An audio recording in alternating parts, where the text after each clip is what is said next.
1 दिसंबर 2024 को भारत के सबसे बड़े लॉ एग्जाम क्लेट 2025 की परीक्षा हुई।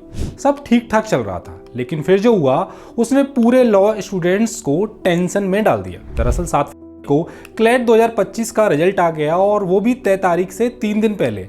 अब बच्चे खुश होते उससे पहले ही गड़बड़ी हो गई। कई स्टूडेंट्स को लगा कि आंसर की और रिजल्ट गड़बड़ हो गया है। बस फिर क्या था, अलग अलग हाई कोर्ट में केस ठोक दिए गए। इसलिए हम आज की वीडियो में जानेंगे कि क्लेट रिजल्ट के बाद जो मामला सुप्रीम कोर्ट में चल रहा है उसमें क्या अपडेट आई है। नमस्कार, मेरा नाम है ललित और आप देख रहे हैं करियर्स 360। रिजल्ट के बाद पहला केस सुप्रीम कोर्ट में गया, जहां क्लेट पीजी के बच्चों ने याचिका डाली थी, लेकिन सुप्रीम कोर्ट ने 2 टूक कह दिया कि हम पहली अपील की अदालत नहीं है, पहले हाई कोर्ट जाओ।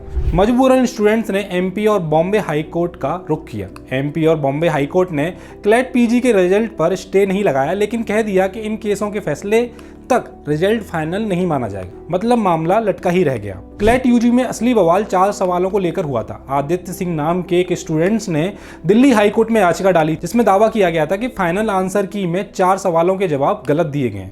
जस्टिस ज्योति सिंह की बेंच ने इन आपत्तियों पर सुनवाई की और कहा कि क्वेश्चन नंबर 14 और 100 के जवाब गलत है और कंसोर्टियम को इन्हें सुधारना होगा, लेकिन बाकी 2 सवालों की आपत्तियों को खारिज कर दिया। जस्टिस ज्योति सिंह ने एनएलयू कंसोर्टियम को आदेश दिया कि क्लेट यूजी के रिजल्ट को रिवाइज करो। कंसोर्टियम को ये बात हजम नहीं हुई तो उन्होंने दिल्ली हाई कोर्ट की डिवीजन बेंच में अपील ठोक दी, लेकिन यहाँ भी झटका लग गया।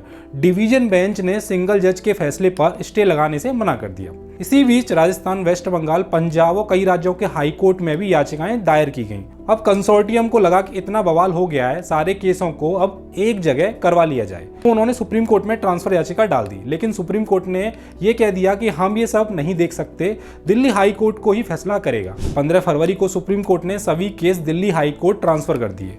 3 मार्च को दिल्ली हाई कोर्ट में सुनवाई हुई, लेकिन नया ट्विस्ट अब आ गया है। कोर्ट ने कहा है कि अभी बच्चों की बोर्ड परीक्षाएं चल रही हैं, स्टूडेंट्स को ज्यादा टेंशन नहीं दे सकते, इसलिए अगली डेट 7 अप्रैल को दी गई है। अब सबसे बड़ी दिक्कत स्टूडेंट्स को हो रही है। क्लेट का रिजल्ट जल्दी 7 दिसंबर को निकाल दिया गया था, लेकिन आज 3 मार्च हो गया है और एनएलयू में एडमिशन की प्रक्रिया शुरू भी नहीं हुई है।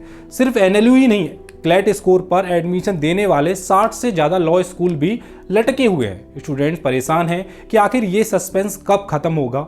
अब सबकी नज़र 7 अप्रैल की सुनवाई पर टिकी हुई है। देखना होगा कि क्लेट 2025 के एडमिशन का बवाल कब खत्म होगा।